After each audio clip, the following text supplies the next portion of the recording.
Cătălina, bună seara Bună seara, Ghenadie. și bun venit tuturor! Astăzi ne-am întâlnit cu Cătălina pentru a efectua o investigație. Tema este interesantă, tema a zilei. Așa că, Cătălina, dacă ești pregătită, te relaxezi. Eu te voi coordona și te voi însoți pe parcursul acestei sesiuni. Glasul meu îți însuflă încredere totală. Voi număra descrescător de la 5 la 1 și în timp ce eu voi număra, corpul tău se va relaxa. 5.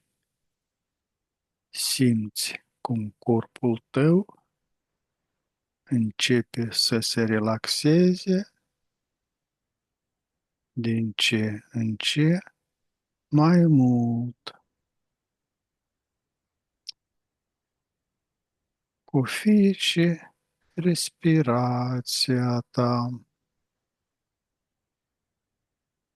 cu fiecare cuvânt al meu,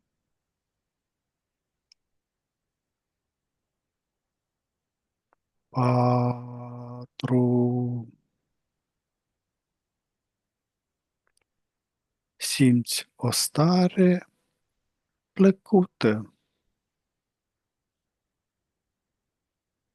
care îți inundă tot corpul tău.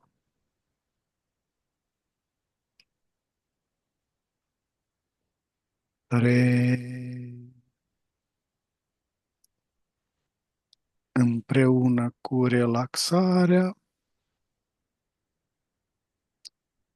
corpul tău tot mai mult și mai mult se îngreunează.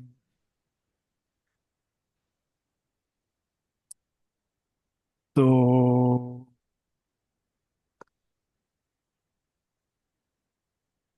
Nimic nu te mai deranjează. Auzi doar glasul meu.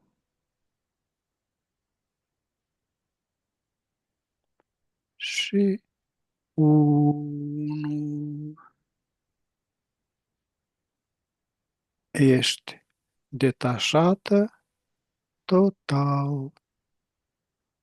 Ești relaxată total.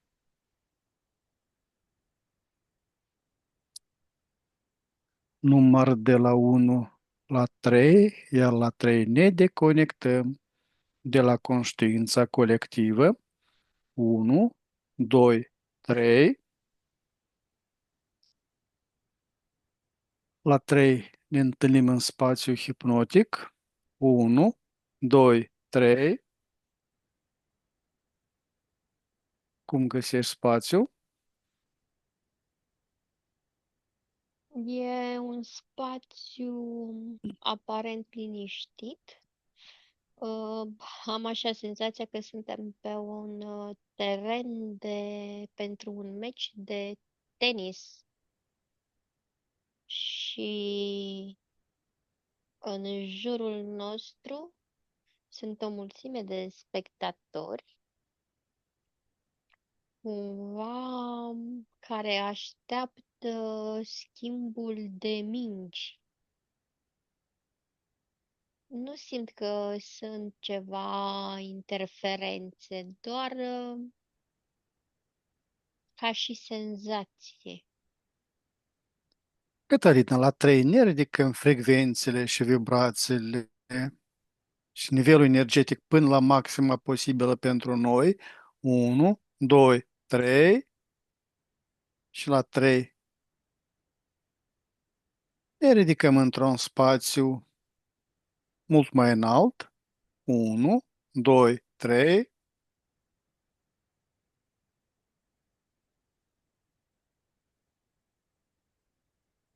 Sunt careva factori destructivi? Nu. Bine. Voi număra de la 1 la 3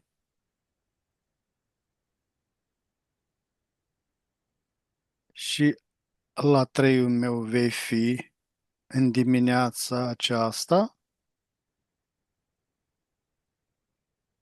la parada militară din Piața Roșie din Moscova. 1, 2, 3.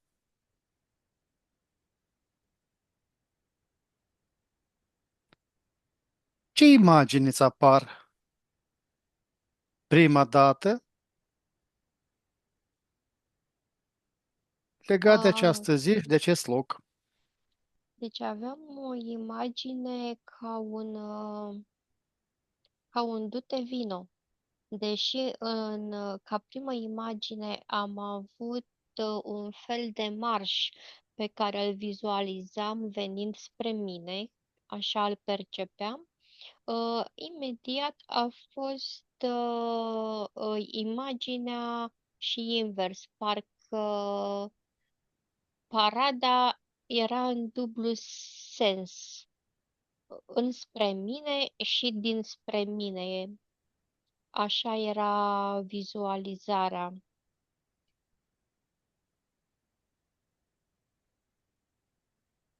Văd deasupra pieței un, un dispozitiv, dar nu este un dispozitiv perceptibil. Uh, cu ochiul liber, are o formă circulară, aplatizată, să zicem că are forma unei farfurii zburătoare, dar nu e farfurie zburătoare, dar este forma aceea, așa știi, puțin bombată. Uh, nu se, nu se vede cu ochiul liber. Este Este în metafizic? nu este în fizic.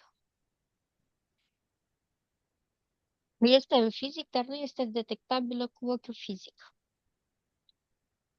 Este E, ecranat în careva mod? da, este ca într-o bulă, îmi vine să-ți spun, și are un flux de frecvențe care conduc la ceea ce vizualizasem eu inițial, adică, într-un fel, informația acelei parade, care ar trebui să aibă un singur flux, este deviată în sens invers. E un dispozitiv de influențare a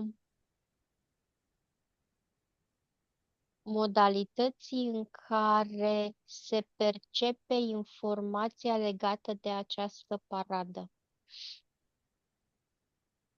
Este o iluzie proiectată pentru Nu, cei nu, care nu. participă sau Nu care este este? o iluzie, este ca și cum ar fi induse anumite programe legate de ceea ce reprezintă parada. Pentru Mergi la că 3. am percepția Mhm. că parada asta este legată de, a, de un fel de sărbătorire a victoriei armatei, dar acest dispozitiv duce cumva informația referitoare la semnificația victoriei spre o informație care duce spre negativ, în sensul că nu mai este perceput de anumite persoane victoria, decât percepând ce este în spatele ei, pierderea anumitor vieți omenești. Este ca și cum în momentul în care se sărbătorește victoria, se conectează de fapt la trauma, la energia pierderii unor vieți omenești. Această energie este selectată Da, în careva mod. da. Cum se face selectarea energiei? Văd că este programată cumva la anumită frecvență și este eliberată, modulată prin acest dispozitiv în anumite momente uh, ale, în momente bine definite. Adică văd în momentul în care intră un fel de tancuri sau în momentul în care sunt simulate anumite mișcări de luptă.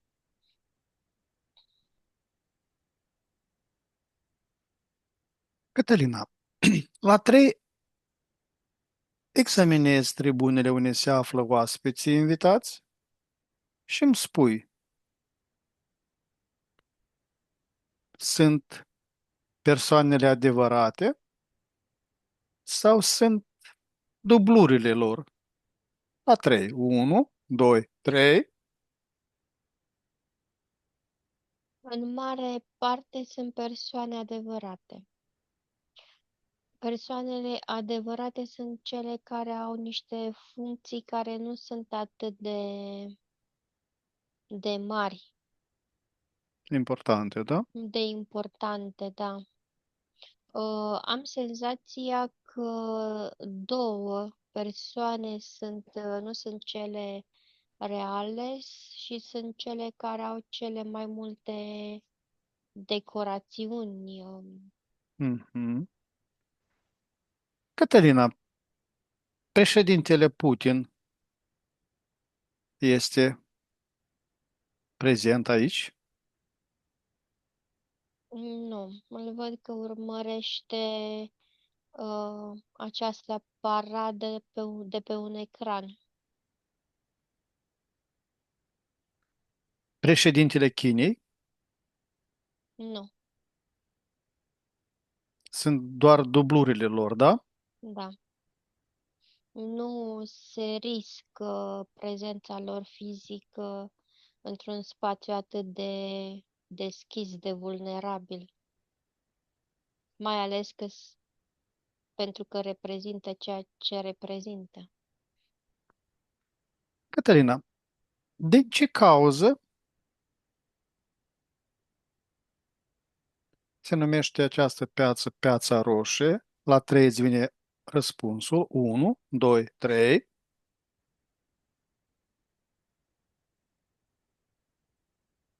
Deci, prima imagine a fost că, de fapt, pavelele acelei piețe poartă cumva energia vărsării de sânge. Dar pe lângă acest lucru, văd că s-a cuplat cumva o altă informație care este legată de steag. de steagul Rusiei, dar bine, mie îmi vin URSS-ul Uniunii, îmi venea așa, Uniunii Sovietice. da, Mhm. inițial îmi venea URSS-ului. Uh,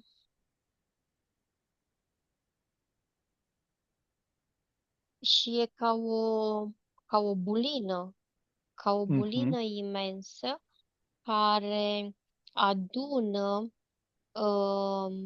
energie la fiecare manifestație de acest gen.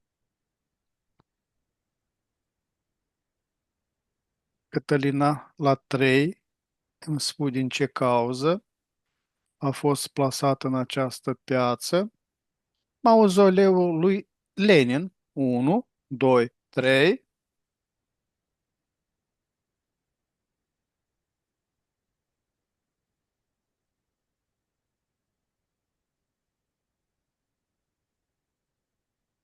Ceea ce percep este ca o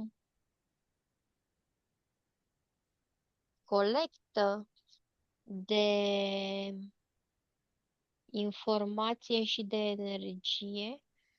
Deci eu efectiv vedeam mișcându-se. Deci nu ca și cum ar fi rigid. Nu se mișcă la nivel fizic, dar am aceeași senzație de extragere de diverse tipuri de energie în momentul în care se conectează cei care trec prin piață. Chiar și în timpul, deci nu neapărat la paradă, da? Și chiar și în timpul unei zile normale, unei vizite normale. Oricare persoană care vizitează sau are în fața lui imaginea se conectează automat, Da, se conectează automat inconștient se conectează pentru ce? pentru a alimenta un egregor al suveranității modului de conducere dictatorial.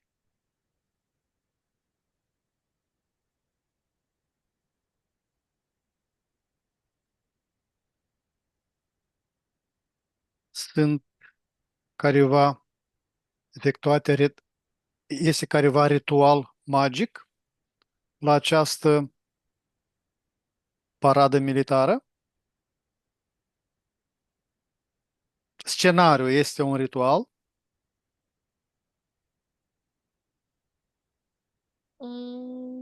Și da și nu. E, e o practică care merge pe anumite puncte pe care trebuie atinse. Dacă privesc din punctul acesta de vedere, nu este. Dar dacă privesc din punctul energiilor care se canalizează și se absorb, da, văd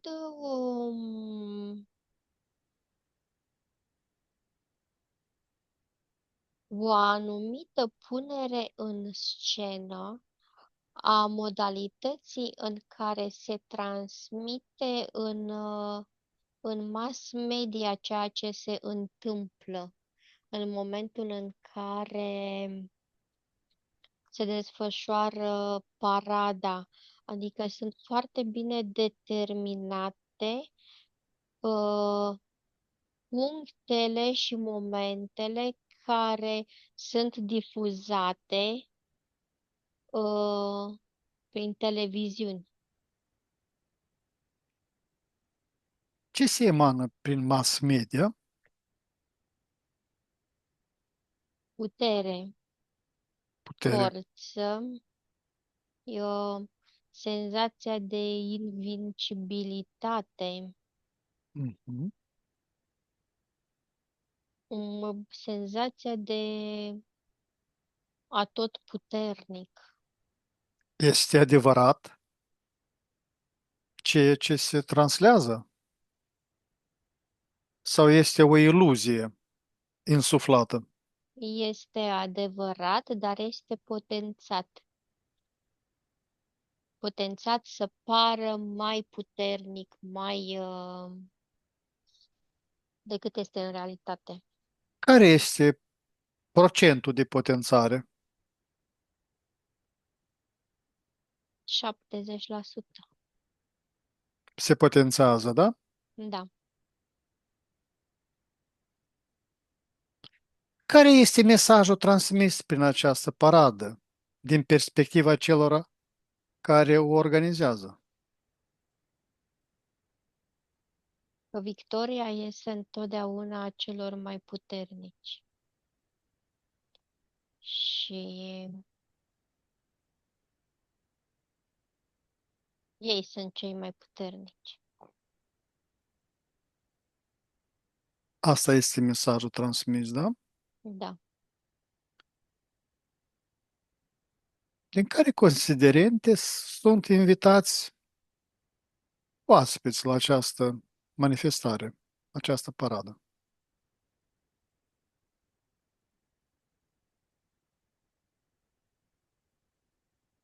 Este un pretext de expunere a faptului că sunt create alianțe care fac fiecare țară care participă la această paradă să fie mai puternice. E ca un semnal în văzul lumii că fiecare dintre ele se bazează pe cealaltă. Este o cooperare militară? Diplomatică, dar și militară, cumva este mesajul că alianța este militară, dar la vedere este doar că este diplomatică. Mhm. Ce energii sau emoții domină atmosfera în ziua de 9 mai, acolo unde te afli acum?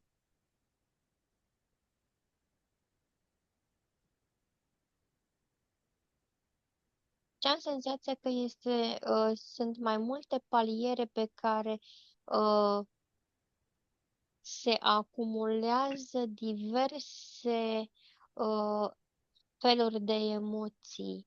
Văd pe de o parte cei care sunt pe structurile militare de la un nivel superior, care sunt foarte plini de sine ca o demonstrație a puterii, a puterii instituției militare a statului. Mai este încă un flux de emoții și de energii a celor care participă la paradă, pe de o parte ca manifestare a forței proprii, individuale, dar și a forței grupului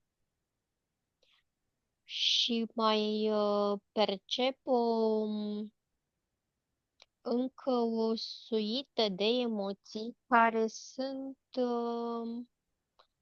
cumva confuze. O parte dintre persoane emit admirație față de cei care participă la paradă și față de conducători. Um, Dar sunt și persoane care se entuziasmează cumva la această paradă doar privind din punctul de vedere al perfecțiunii și aglomerației și modului energiei care curge în momentul în care se întâmplă această paradă. Uh, Văd un calup așa mult mai mic, foarte mic comparativ cu celelalte, de senzații contradictorii, ca și cum și-ar pune un semn de întrebare asupra a ceea ce reprezintă ca informație și ca mesaj parada în sine din timpul prezent, precum și la ce conectează din trecut, dar este foarte mic.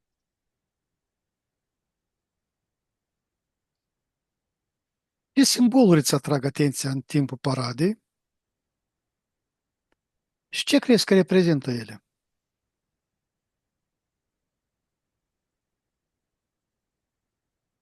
Deci văd foarte mult roșu, uh, văd niște insigne care atrag atenția, este ca și cum ar reprezenta un fel de apartenență la o anumită energie a unui grup. Arată așa ca un fel de stea, dar nu chiar ca stea, ca o minge cu niște colțuri.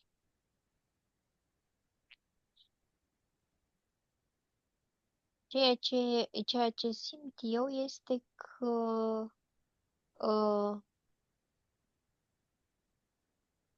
conexiunea care se face cu energia paradei nu este dată doar de vizual de modul în care se desfășoară parada, cât și auditiv din modul în care se desfășoară cadența, știi, pașilor.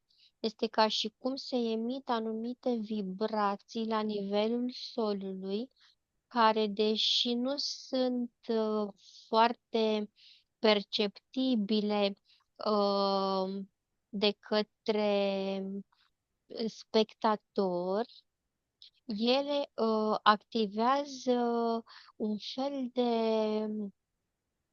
uh, transmitere a energiei forței unității și cadența asta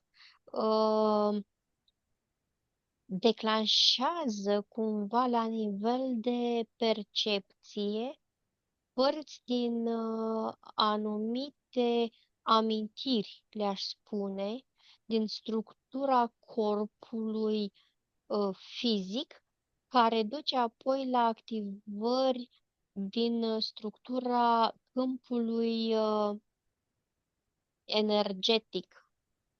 Este ca și cum s-ar activa energia de război în corpuri. Ce culori sunt baza acestor energii de război?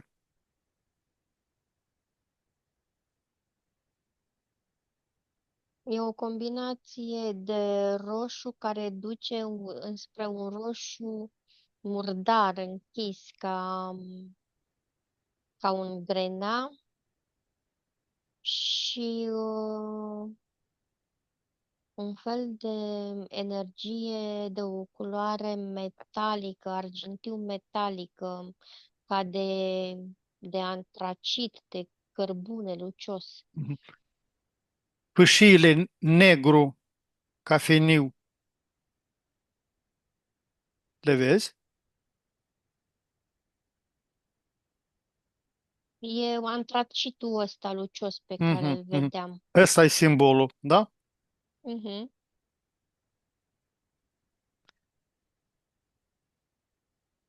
Care este scopul profund al acestei sărbări, dincolo de nivelul oficial sau politic?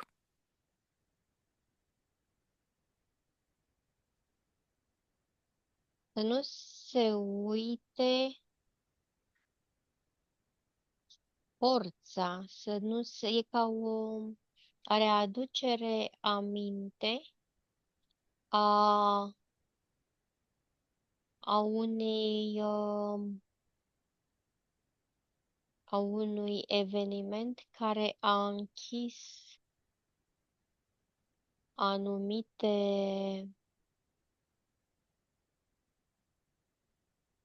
anumite, cum să spun eu, anumite,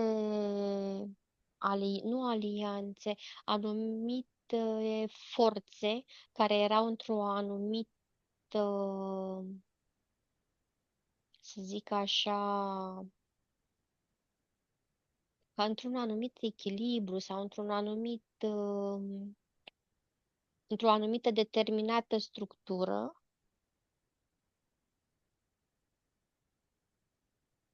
dar simt că ziua asta are tot timpul o energie de sfârșit și de început în același timp. E ca și cum s-ar fi sfârșit ceva ca ca o finalizare a unui raport de forțe politice și începutul unui alt raport de forțe. Iar această paradă aduce în subconștient aminte de acest lucru. Ce impact are această comemorare asupra conștiinței individuale și colective?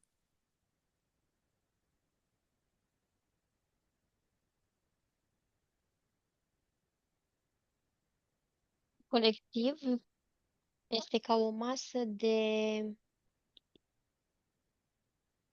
de energie care păstrează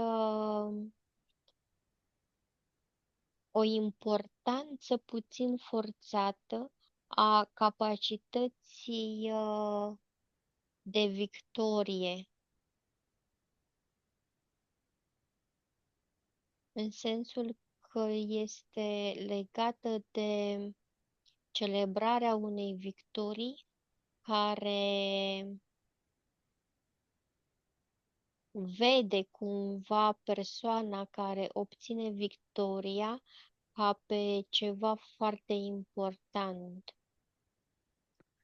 Simți că Asta există Mhm, este ca și cum ar fi un egregor acolo mhm. la care se conectează o anumită parte.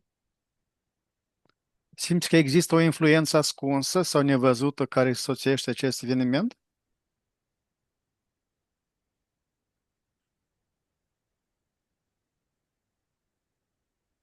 Ascuns sunt mesajele subtile care se transmit prin ceea ce se întâmplă. Anumiți invitați, Mhm. anumite, cum se cheamă, operațiuni, anumite modalități de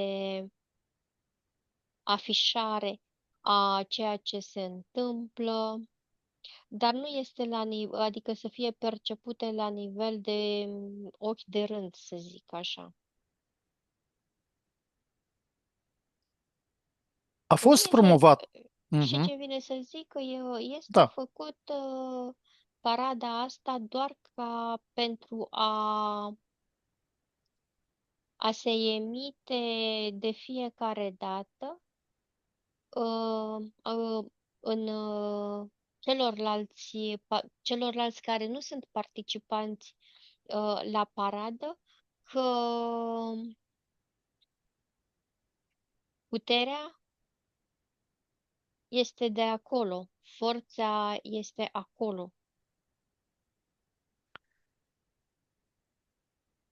A fost promovat ocultismul sau se promovează ocultismul și astăzi în Rusia contemporană, în context militar sau politic? Este o parte, o parte, dar nu știu dacă aș putea să-l numesc ocultism. Sunt practici legate de manipularea energiei, de influențarea mentală, de strategii care sunt supervizate de persoane cu capacități paranormale.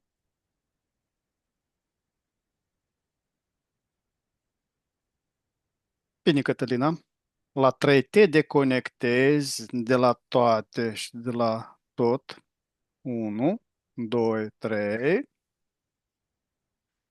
Voi număra de la 1 la 5, iar tu te vei întoarce aici în prezentul din care îți vorbesc. 1, simți cum corpul tău devine din ce în ce mai ușor și îți simți corpul liber și leger, te simți bine și minunat. 2, simți o stare benefică în tot corpul tău. 3, ridică-ți frecvența la valoarea ideală pentru tine și simți cum corpul tău recuperează forța și energia. 4, te simți liberă, împlinită, energică și fericită. 5, ești aici și acum. Cătălina, îți mulțumesc mult pentru participare la această investigație. Este foarte interesant. Da, uite, așa Sper mi-am să dat și eu fie... seama că e 9 mai azi. Da, uite, așa am hotărât să investigăm. Le mulțumim și celor care ne privesc sesiunile noastre, doar pentru lor și o facem. Și ne luăm rămas bun de la toți. La revedere, vă La așteptăm. revedere! Numai bine!